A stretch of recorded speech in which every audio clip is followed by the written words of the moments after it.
before I set out to do anything, I just sort of try to remind myself and think about what makes a good feature story. One of the main things that pops out to me is quotes, really strong, lively quotes. Again, in comparison to maybe more of a straight news story that you're really trying to focus on just conveying that information in a concise, succinct way. The feature story allows you to be a bit more liberal with your quotes and collect more of those lively, juicy, entertaining quotes from your sources. And so as you're working on your stories, you're working on your own stories right now, and you're doing your interviews, maybe you can just keep an ear out for those lively quotes that you might want to include. And as you're doing your reporting and your line of questions, listen for quotes that you might be able to use more towards the beginning of your story, something that might help present new information for your readers. And same with endings.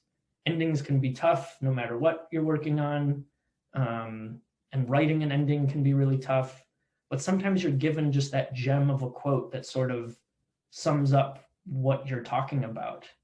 And that can be a really useful place to end your piece. Of course, that doesn't always happen.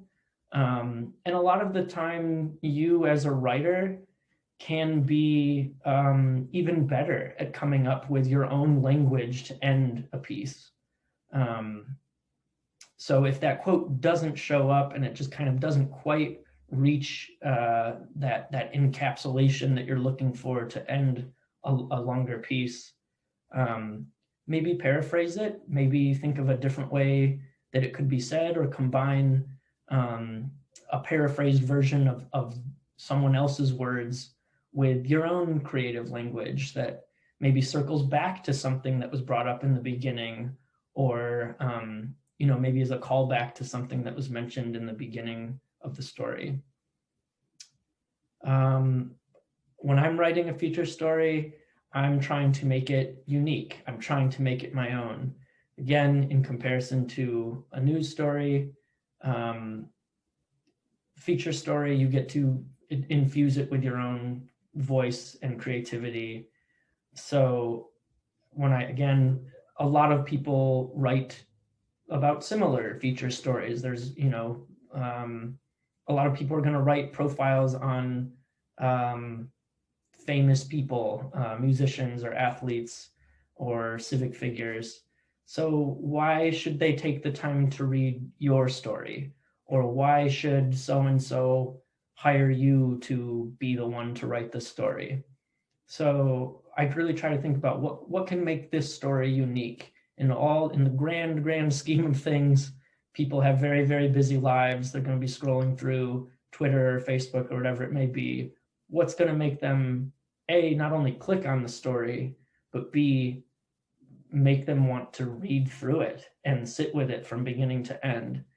So I try to think of ways to make it unique, which is obviously very vague, but we'll talk about that a bit more. And then feature stories, to me, I try to be descriptive, think about using maybe all 5 senses to get to a more descriptive place. And in those descriptions and use of creative language, trying to avoid cliches. It was a hot summer day, the wind was howling, the quarterback was nervous. These are all really obvious, easy, default phrases that we all turn to for good reason, because summer days are hot. The wind does howl. It's a good way to describe it.